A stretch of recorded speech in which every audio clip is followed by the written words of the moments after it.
Hi guys, welcome back to the final part of the GPX TSE 300 build. The bike's good to go now. I spent an hour on it yesterday riding just down at my track.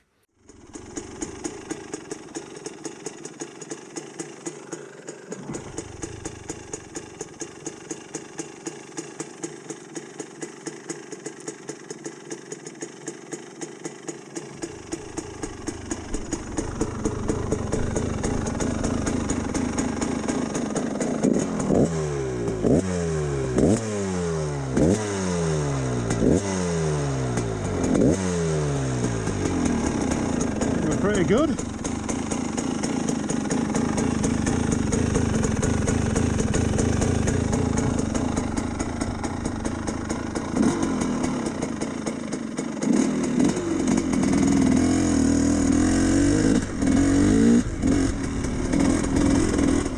Alright guys, this is my first ride on the GPX TSE 300.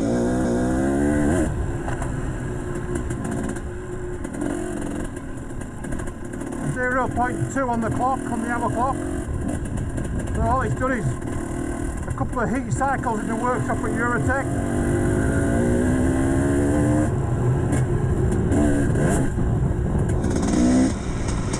So we're just in that running in phase.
Second gear still. One dab then.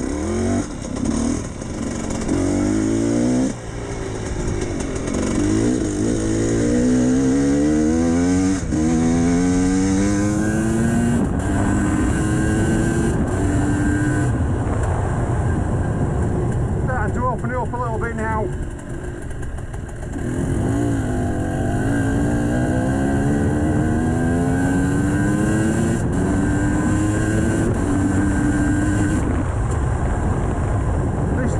To go.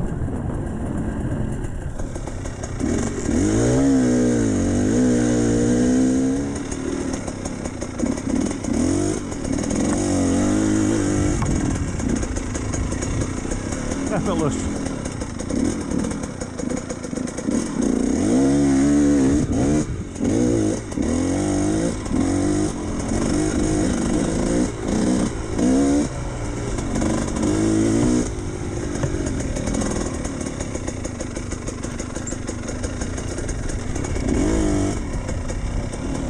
Second gear. Nice. Really liked it. I have gelled with it straight away. Absolutely gelled with it straight away. It feels nice and crisp. It's got the power that I want. The way it's set up now and the time I've spent on it. Now I've only spent like a few hours on one day each week over the last sort of month, just doing things with it, getting it as I wanted it. But as it is set up now, I would quite happily take it to any of those places that you would find a hard enduro event. Romania, 6 days crazy job that I've done before, Sea to Sky, where I've been. I would quite happily take this bike and ride it at those events. I've got that much confidence in it from just that 1 hour on it yesterday. This is enough for me. It really is enough for me, is this bike, and enough for the masses of people out there as well. I could talk and talk hours about this. I've got my own opinions on a lot of things. One of the things is that people say it's a Chinese KTM rip-off. Now, let me tell you now, there's so much stuff made in China, and the Chinese are making parts for a lot of motorcycle manufacturers, not just the Chinese, but they're making for BMW, they're making for Honda, making stuff for KTM. I am firmly in the belief that there has been some sort of collaboration between SZC, GPX, and and KTM, the KTM group, in relation to how this bike has come about. There's got to have been, and it is a KTM engine. It's a cloned KTM engine, and look at the thing.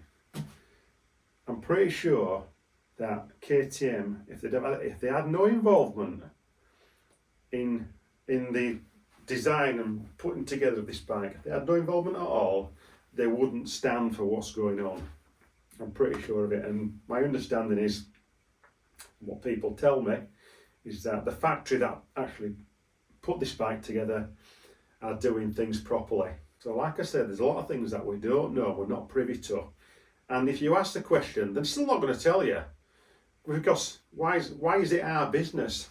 You know, why is big manufacturing organisations' business the business of the ordinary people? It's not. At some point or other, we will get that information. But as it stands at the moment, I think GPX and SZC have done an absolutely fantastic job on this 300. Now, I'm trying to keep this video short. You've seen, or if you've not seen already, the first 4 parts. Go look at them and you'll get a full insight into what's actually going into this bike, the parts, etc. What I'm going to be doing is, after this video's released, on Facebook, on my Robbo's GPX dirt bike page, there will be a spreadsheet on what it's actually cost me in terms of parts to put on the bike to go to the specification that I wanted, and also all the parts what I've not had to pay for, the parts what have been refurbished, what I've put into the bike. So I'll tell you now, I think it's actually cost me just over, I think about £780 in the additional parts on the bike. I'm talking protection parts, because I cannot believe how much the price of some of the Enduro engineering stuff has gone up.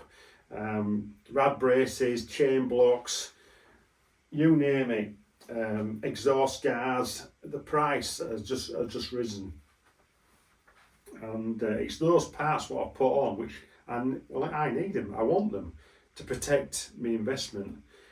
All those parts what I've put on this bike, I did very similar with the KTM, and it's paid off, because that bike is in really clean condition, every sort of aspect. There's a few chips in the paint and stuff on the frame, but swinging arm, fork legs, all that sort of stuff, they are really good, really good. So protection parts are a good investment, and I have saved some protection parts which I've refurbished, which have also gone onto this bike. So there's parts what I've paid for and parts what I've not had to pay for, which I've recycled, so to speak. But so far, the first hour, it's been absolutely great. There are a couple of things that I don't like, and I will be doing a video about the likes and dislikes of this particular bike, and probably other bike as well. They're both GPXs. But so far, I'm stoked. I'm absolutely stoked. Again, going back to that Chinese rip-off thing, I'm 100% convinced that there's some collaboration going on there. People can speculate, and I'm speculating as well, but at some point or other, the information will become evident, and until that information comes out, I'm quite happy with this bike. I really am happy with this bike, and it's going to be a good thing. It's well made. You know, just going back to my other bike, the TSE 250, which I've had just over a year now, 185 hours on the clock. It's come out of the same factory where this come from. I've not had to put a spanner to the engine. Yeah, granted it's now ready for a clutch, but 185 hours on a clutch is good going for the sort of hammer it's had. Fundamentally everything has been great. Nothing's broken. Swinging arm, based on the linkage don't need changing yet on the other bike. Brakes, suspension, frame, bodywork, everything has been good, and I expect the same from this. But this is a different beast. This is a full performance beast. So I've just got to watch this space and see what happens with this bike. I'll be back soon with another video and updates on this. Other people have test rode them already, and they're pretty impressed as well. So for me, you know, that says a lot. It really does say a lot, and it backs up what I'm saying really. The guys, like I said, the guys in America, they've got a slightly different spec. They've got a 40mm carburetor. We've got the PWK Kiani 38 carburetor on, which is,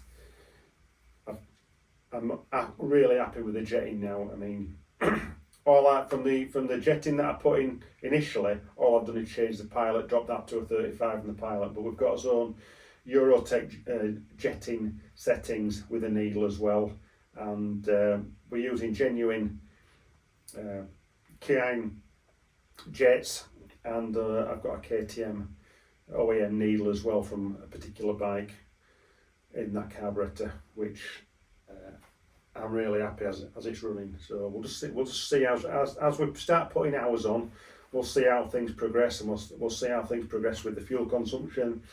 And the weight at the moment is 122 kilos, or 122.6 kilos, which is, if you remember, I weighed my TPI last year, and these were the results of that TPI weigh-in with the other GPX bike. So that was 122 kilos as well. So this with a KTM, they're pretty much on par. That's it from me at the moment. I'll be back with some more updates on this 300 GPX. I'll be talking about the exhaust guard as well, because I've got one to go on, but there's a couple of little modifications I need to do, which I expected anyway, but that's for the other video. But fundamentally, this bike is hard enduro already. It really is. So I'm going for a ride now. Stay tuned. Hard enduro Adventure Media at Eurotech. More about the GPX 300 coming soon. Alright guys, see you soon.